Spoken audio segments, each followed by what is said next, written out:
Hey, welcome back to another episode of our City by City Market Pressure Review series. This time, let's look at Albury-Wodonga, the pair of twin cities at the border of New South Wales and Victoria. Albury-Wodonga has performed really well from 21 to 23, achieving more than 15% annual growth during those years. And after that, it has experienced a period of quietness. Last year, the annual growth was just 2.6%. So in 2025, will it recover? Let's try to find out with today's 10 charts. Before we go through the charts, if you are here, chances are you're serious about property investment, whether you're just starting out or looking to scale up. But research alone is not enough. If you're ready to make smart and data-based moves, why not take the next step? InvestorKit offers a free 15 minutes discovery call. No fluff, no pressure. It's just a chat to understand your goals and see if we are the right fit to help you invest with confidence and build a high-performing portfolio. Head to investorkit.com.au or check the link in the show notes. Now, let's dive in.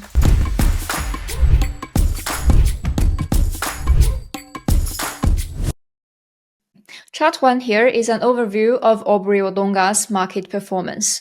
Rental pressure is still high, rental yield, affordability, and incoming supply are all very healthy. Price pressure is relatively low and cycle position is not the most favorable, but we are seeing signs of recovery as I'll show you in the coming charts.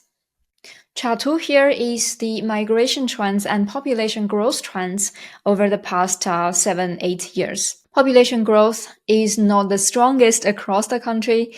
Last year, the annual growth was around 1.1%, slightly lower than Australia's average. But the good sign is both the net internal migration and net overseas migration are positive.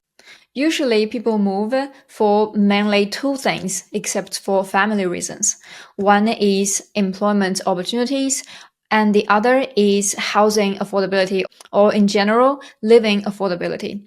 So when we see positive net internal migration and net overseas migration, that usually means that place has either one or two of these two things, job opportunities or living affordability. And in the case of Albury-Wodonga, apparently we have both. Chart 3 here shows Albury-Wodonga's local economic performance. Unemployment rate in Albury-Wodonga has been around 4% ever since 2022, the lowest in over 10 years. And if we look at the number of job opportunities, it has decreased since 2023. But if we compare that with the pre-COVID level in 2020, it is still much more elevated. So combining these two indicators, we're confident enough to say that Albury-Wodonga's local economy is doing really well. Now the sales market trends. As I said, in the past year, the sales prices didn't grow much in Albury-Wodonga, especially on the Wodonga side. But we are seeing some signs of a pressure recovery towards the end of 2024 and early 2025. One of the signs is in days on market. Days on market has stopped surging in 2024, and as you can see in this chart, it has started to go down. And this is just the 12-month rolling trend. If we look at the 3-month rolling trend, the decline would be clearer, especially in Albury. Chart 5, the demand and supply trend. If we only look at this chart, it seems that the recovery is not reflected by demand and supply yet. But if we look at Albury and Wodonga separately, you see that Albury's recovery is faster than Wodonga's. Albury's inventory level has declined to under 3 months of stock, while Wodonga is still high at above 6 months of stock and is still rising. Being so close to each other, Albury and Wodonga's market pressure usually affect each other. So what's likely to happen next is that Albury is going to speed up first, and then its market heat will be flowing on to Wodonga and push Wodonga's market pressure up. Now, chart 6 is the long-term new supply trend. Overall, Albury and Wodonga's new supply level has been low and trending downward.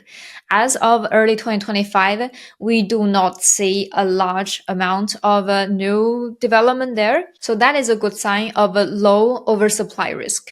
Over the long term, Albury-Wodonga's growth has very much in line with many other top populated regional cities. So moving forward, if the market pressure recovers, we can still expect healthy growth, but I don't think we can expect a boom like what happened in 2021 to 2023 anytime soon. Now the rental market. Albury-Wodonga's rental market pressure is actually high. We can see that in the declining vacancy rate. In many regional cities, the vacancy rates are increasing, but in Albury-Wodonga, it is the opposite. Vacancy rates has been declining steadily over 2024, and now it is only 0.5%. As a result, rents have been increasing last year, especially since the second half of 2024. And in 2025, because of this high rental market pressure, we can expect another year of a healthy rental growth. Now, rental yield. Yield in Albury-Wodonga is quite healthy at 4.8%, and it has increased over the past 2 years as rental prices outpaced sales price growth. For investors who are entering this market now, this healthy rental yield is the compensation for its current slow value growth. And then in the long term, over the past 10 years, Albury-Wodonga's rental price growth has been very much in line with the top populated regional cities. So what's going to happen in the next 6 to 12 months? Albury-Wodonga is a second wind market in InvestorKit's market categorization. The current market pressure is relatively low, but we are seeing signs of recovery. In the coming 6 to 12 months, we expect it to achieve better growth than what happened last year, but not double digit yet. And Albury is likely to move sooner because the market pressure there is recovering faster, and then Wodonga will follow. So that was Albury-Wodonga in 10 charts. I hope you enjoyed it. If you have any questions, leave a comment below. And if you like our content, the best way is to subscribe so you don't miss any future episode. I'm John, the Senior Research Analyst here at InvestorKit. I'll see you next time.